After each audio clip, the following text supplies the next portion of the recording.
Hey everyone, 99% of you watching aren't subscribed. Let's change that. Hit that subscribe button, and at 1,000 subscribers, we'll drop special stories just for you. The war had ended at 0900 station time. By 1200, the sky was still burning. Artemis Station had once orbited a mining world rich in tritium seas and crystal forests. Now it hovered above a planet scarred by orbital bombardment, its atmosphere streaked with blackened contrails and dissolving debris. The battlefield below smoldered in jagged lines where luminary constructs had fallen and human artillery had carved trenches of glass. And yet, there was silence. No alarms. No incoming signatures. No targeting locks. Just the uneasy stillness that follows something too large to comprehend. Rows of human soldiers stood assembled on the primary landing platform. The metal beneath their boots still radiated warmth from recent weapons fire. Engineers had scrubbed away the worst of the debris, but nothing could hide the fractures running through the hull, cracks like lightning frozen in steel. At the front stood the veterans, commanders in reinforced exo-armor, Marines with neural uplinks, pilots whose reflexes had been upgraded beyond ordinary human limits.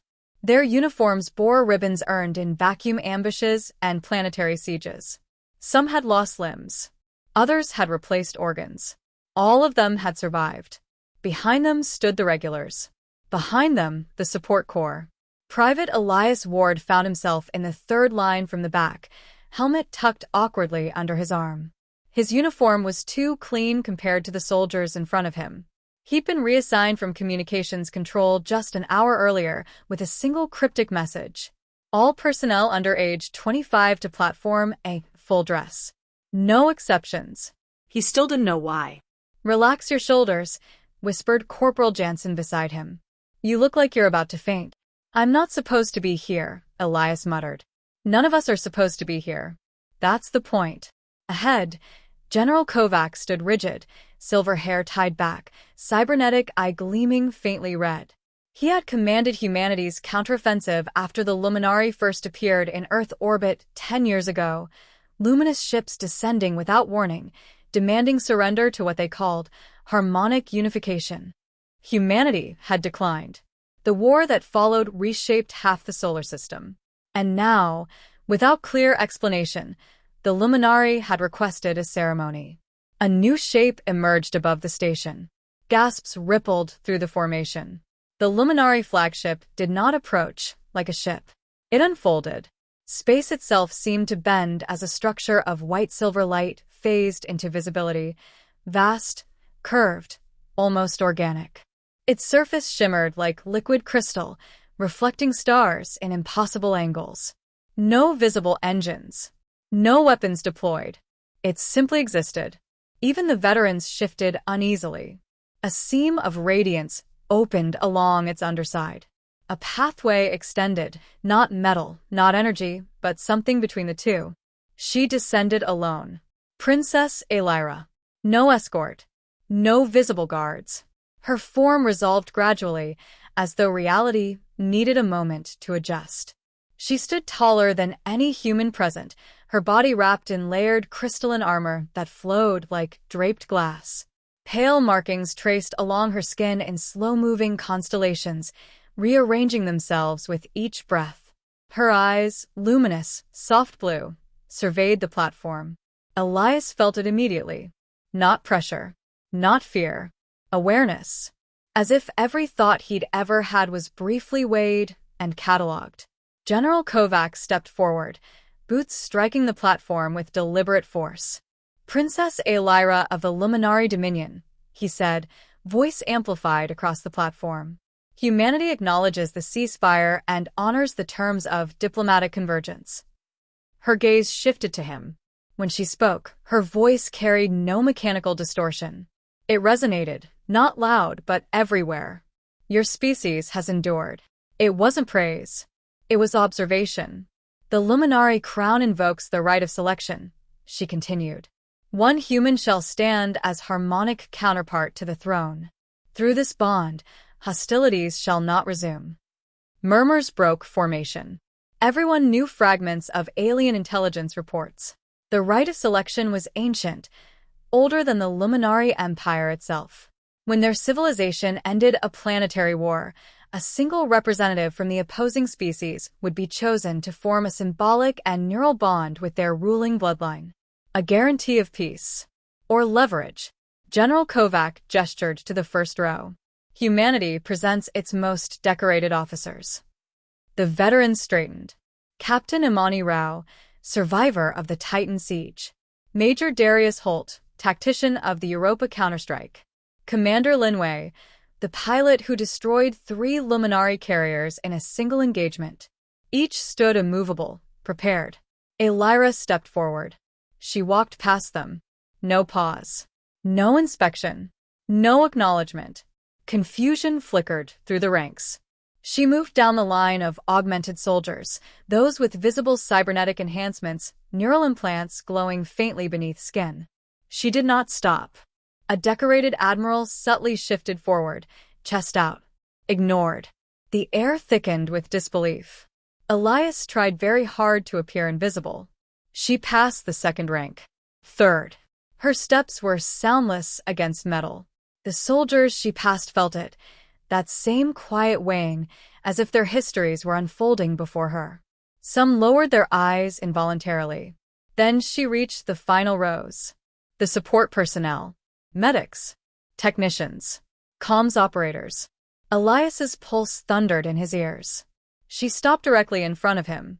Time seemed to compress. He stared straight ahead, convinced she was about to address someone behind him. Her head tilted slightly. The constellations across her skin shifted. Those luminous eyes locked onto his. For a heartbeat, he felt something vast brush against his mind. Not invasion, not force, but recognition. He swallowed. "I think you're in the wrong row," he whispered before his brain could stop him. Several soldiers inhaled sharply. Elira's expression changed. Not anger. Curiosity. Then, unmistakably, amusement. Across the platform, officers waited for her to continue walking. She did not. Instead, she raised one slender, radiant hand and pointed directly at Elias Ward. Her voice entered every mind present, human and Luminari alike. Clear. Certain. Unshakable. This one. Shock detonated through the formation. General Kovac took a step forward. "Princess." Her gaze never left Elias. "He is mine now." The words echoed across the shattered sky. Veterans who had survived orbital bombardment stared in disbelief. Commanders exchanged alarmed glances. Elias blinked. "Mine," he squeaked. The princess extended her hand toward him. The air between them shimmered faintly. "Yes," she said softly, this time aloud, just for him. "Yours and ours." And for the first time since the war began, the entire human fleet realized something far more destabilizing than defeat. The future would not be decided by their strongest warrior. It would be decided by the youngest soldier in the wrong row. The shouting began before the doors finished sealing. The station's high command chamber had been reinforced during the 3rd year of the war to withstand kinetic strikes. Now it struggled to contain human outrage. "This violates every strategic protocol we negotiated." Admiral Keene snapped, palms flat against the hollow table. "We offered decorated leadership. Combat-proven assets." Elias stood near the back wall, wishing very hard to become part of it. Princess Elira stood at the center of the chamber, luminous and utterly composed. The shifting patterns along her skin pulsed faintly, as though reacting to the heightened emotional atmosphere. General Kovac turned toward her. "With respect, Princess," the right of selection was described as choosing a representative of humanity's strength. Elira's eyes flicked toward him. "I did," she replied calmly.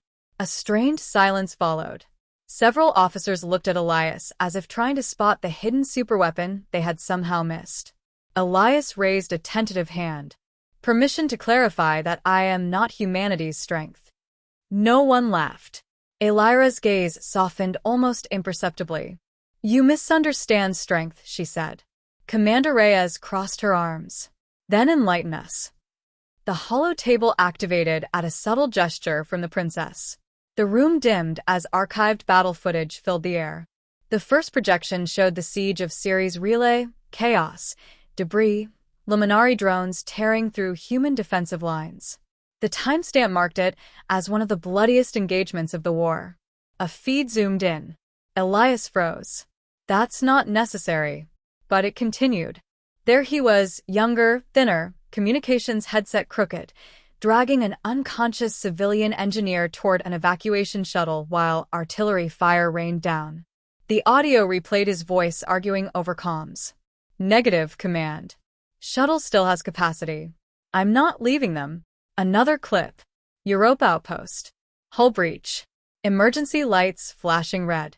Elias rerouting power away from a defensive cannon to restore life support in a residential wing. General Kovac's jaw tightened. That power diversion cost us a turret. It saved 47 non-combatants. Elira responded evenly. A third clip appeared. Artemis Station, just days ago. An evacuation corridor jammed with wounded.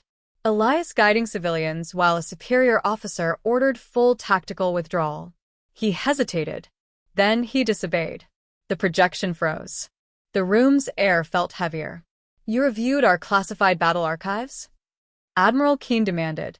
Yes, Elira answered simply. In full. Her gaze shifted to Elias. You have repeatedly chosen preservation over advantage. Empathy over efficiency. You are statistically inconsistent with your species' wartime command structures. Elias blinked. That doesn't sound like a compliment. It is, she said. General Kovac folded his hands behind his back. Compassion is admirable. But this bond is political, symbolic. It requires authority. Elira turned slowly to face the assembled officers. The Luminari crown does not seek a symbol of your past victories, she said. We seek assurance of your future behavior. Silence followed. Our conflict with humanity escalated because both sides optimized for dominance, she continued. Every tactical decision improved lethality. No decision improved understanding. Her voice lowered slightly. I will not bind myself to a mind shaped entirely by conquest.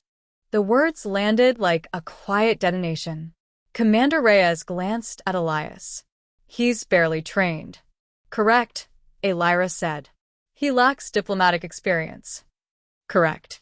He disobeys orders. A faint tilt of her head. Only when those orders contradict his ethical core. Elias exhaled slowly.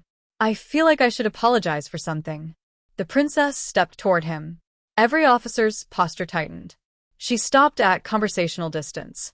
You do not seek power, she said softly. Because I don't have any, Elias replied. That is precisely why you are suitable. She turned back to the others. Your veterans are extraordinary, she acknowledged. But they are bound to narratives of survival. Many have lost too much to risk vulnerability. A brief flicker crossed her luminous features, something almost like grief. So have we. The chamber quieted. General Kovac studied her carefully. You're saying you need someone who hasn't been hardened completely. I require someone who can still imagine cooperation without calculating advantage, she corrected. Admiral Keen shook his head. This is idealism. No, Elira said, and for the first time a subtle edge entered her voice. It is risk mitigation. The hollow table shifted again. Projected simulations appeared, branching probability trees. In 78.4% of modeled futures, where a high-ranking human commander is selected, she explained, the bond reinforces strategic rivalry beneath diplomatic language. Arms development resumes within 12 years.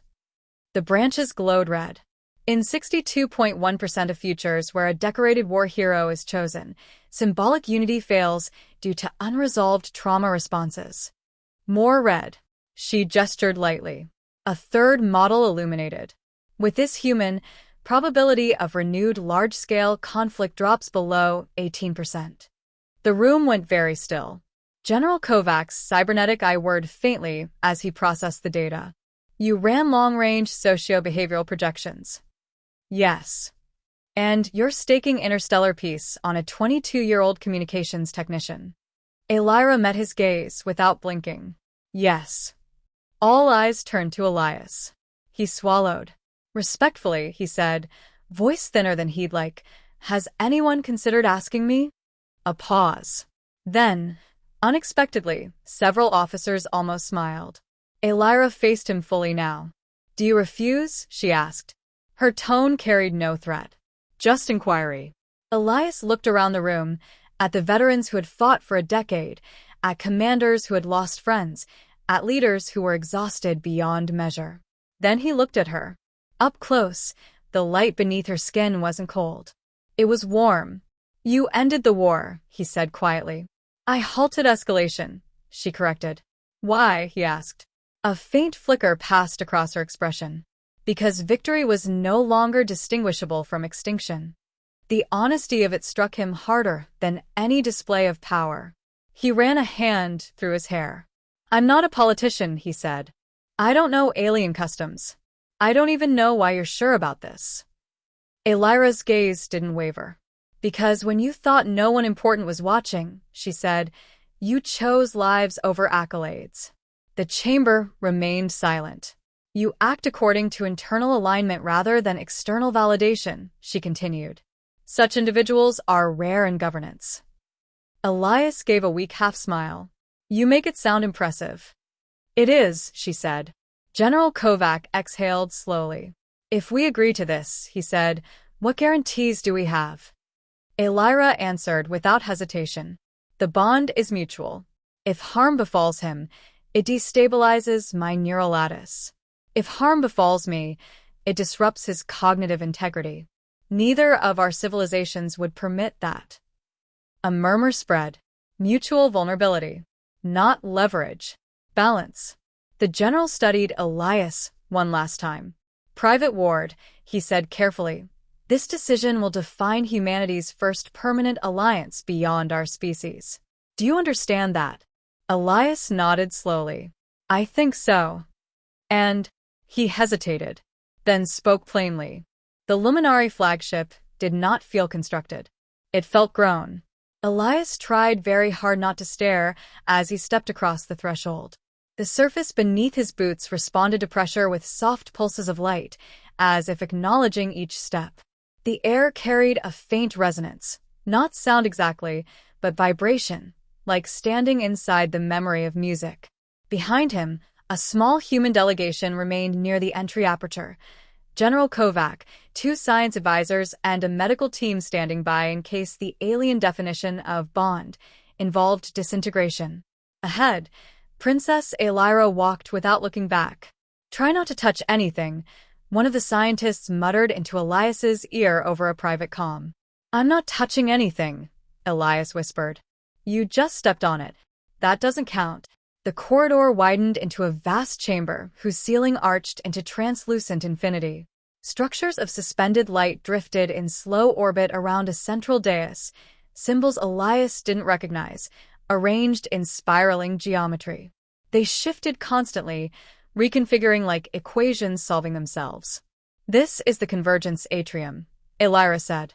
Her voice carried naturally here, harmonizing with the hum of the ship. Elias swallowed. Is it safe? For you, she asked. Yes. A pause. Yes. That pause did not go unnoticed by the human observers. General Kovac stepped forward. Princess, before we proceed, outline exactly what this bond entails. Elira inclined her head slightly. The right of selection predates our empire, she began. When the Luminari encountered civilizations at the brink of annihilation, we learned that treaties without shared perception fail. A lattice of light formed between her hands, branching neural structures, luminous and intricate.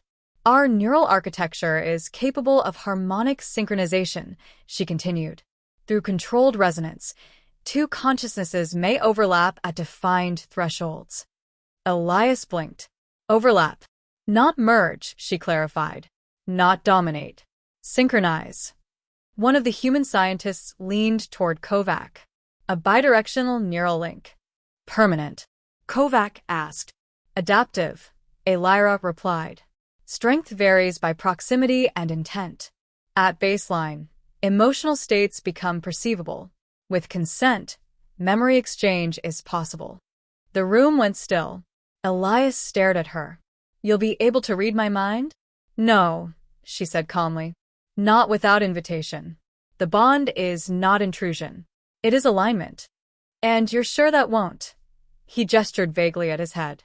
Break something? A faint shimmer crossed her expression. I would not risk destabilizing myself, she said. The effect is reciprocal. That was somehow reassuring. And more terrifying. General Kovac stepped closer to Elias. His voice lowered. You are not obligated to proceed. Elias looked at the platform beneath his feet, at the impossible alien architecture stretching beyond sight. Then he looked at Elira. You ended the war, he said quietly. I paused it, she corrected again. Then let's make sure it doesn't restart. Elira studied him for a long moment. You are afraid, she observed. Obviously. Good. He blinked. Good. Fear indicates awareness of consequence, she said. Recklessness would disqualify you. He huffed a nervous breath. Glad to be properly anxious. The princess stepped onto the central dais. The floating symbols responded instantly, spiraling inward, forming concentric rings of light around her. She extended her hand toward him. Elias Ward. Approach. He hesitated only half a second before stepping forward. The moment he crossed onto the dais, the hum intensified. The air felt denser, charged. His skin prickled. The human medical team's monitors began streaming data across their tablets. Elevated heart rate. One murmured. No kidding, Elias muttered. Elira stood directly before him now. Up close, the luminous patterns along her skin moved with deliberate rhythm, like constellations breathing. Her eyes, once distant and regal, now held something far more human. Vulnerability.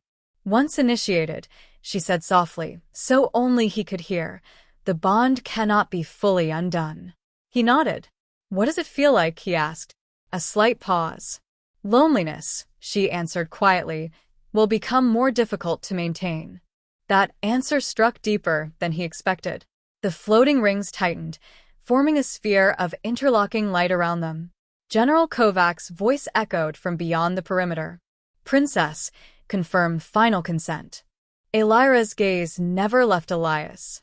Do you consent to harmonic synchronization? She asked him. He exhaled slowly. I do. She inclined her head. Elira of the Luminary Crown, consent in equal measure. The light ignited. It did not burn. It resonated. Elias felt something brush against his consciousness, vast and ancient and impossibly structured. For one overwhelming instant, he perceived fragments. Cities grown from crystal towers beneath twin suns. A child standing alone beneath ceremonial light, already aware of the weight of a throne. War councils debating humanity's defiance. The moment she ordered escalation halted, against her general's demands. Grief. Responsibility. Isolation. Then, she felt him. Childhood laughter in narrow earth apartments. The first time he saw a luminary ship blot out the sky. Fear masked as sarcasm. The faces of civilians he refused to abandon. Doubt. Hope stubborn enough to survive bombardment. The resonance deepened. He felt her surprise, sharp and fleeting, at the intensity of human emotion.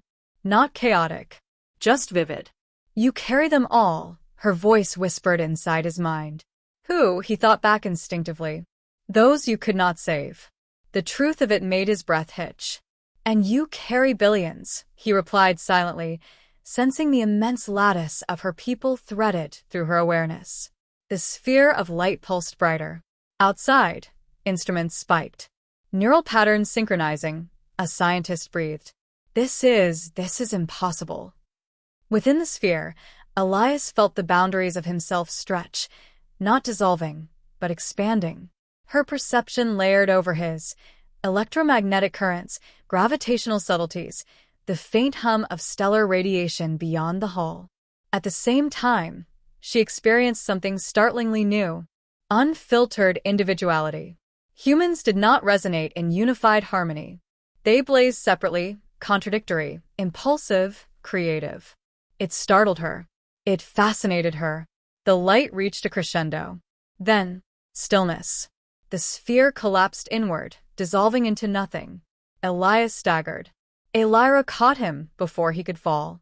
The chamber was silent except for human monitors beeping frantically. He blinked. The world looked the same, but not.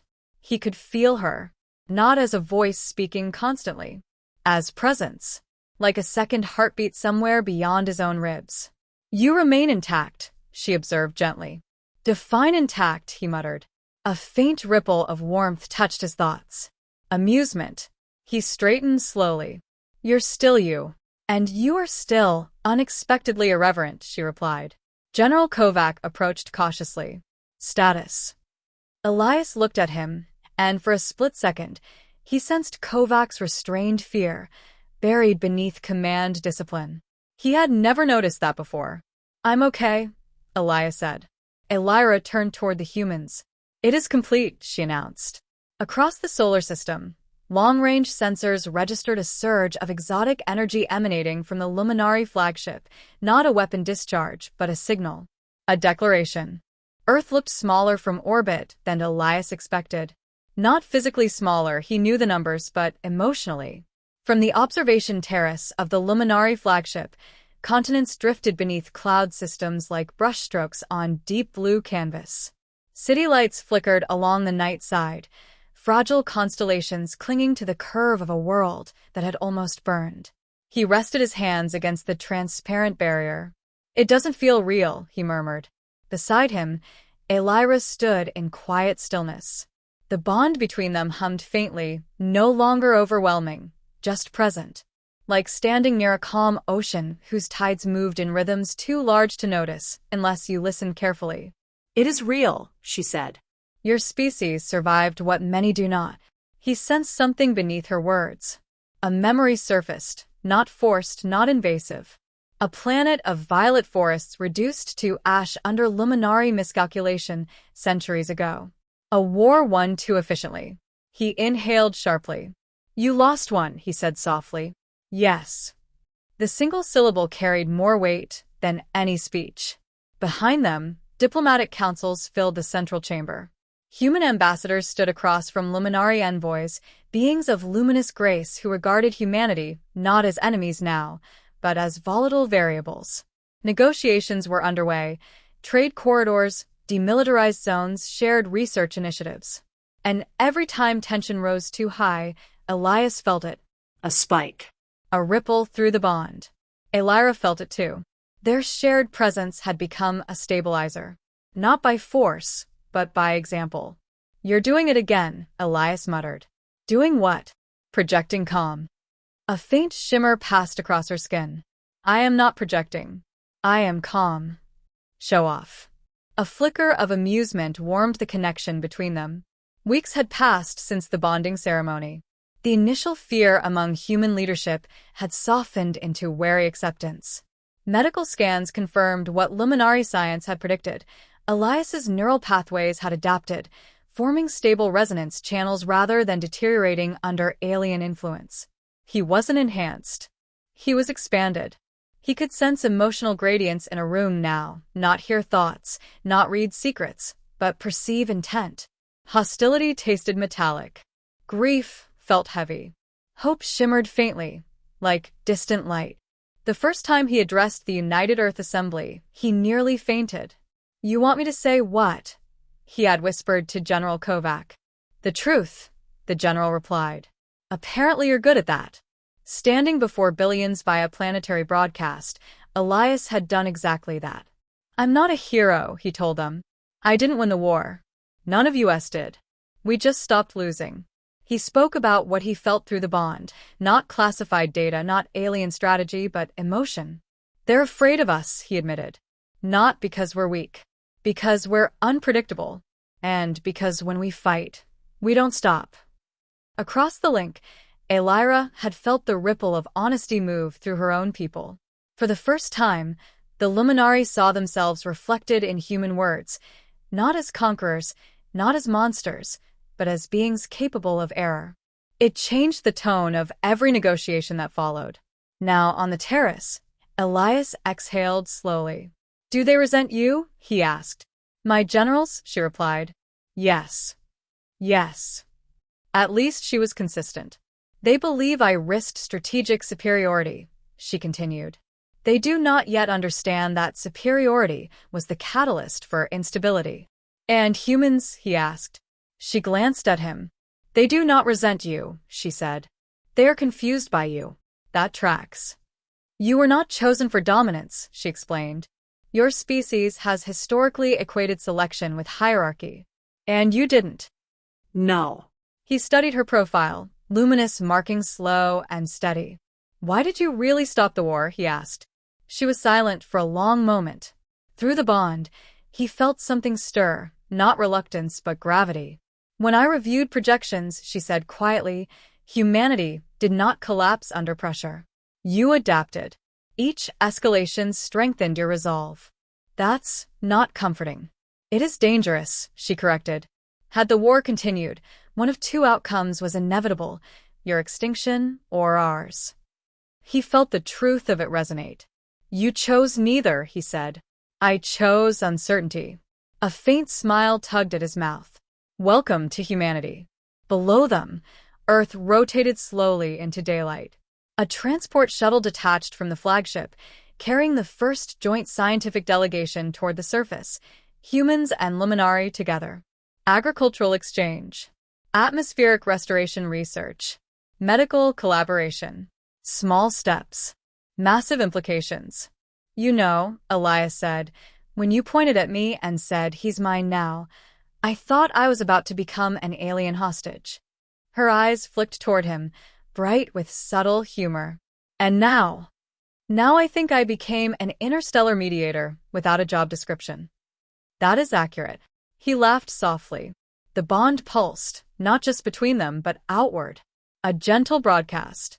A shared frequency bridging two civilizations that had only known each other through weapons fire. You feel that? He asked. Yes. What is it? Adjustment, she said. Our people's recalibrating.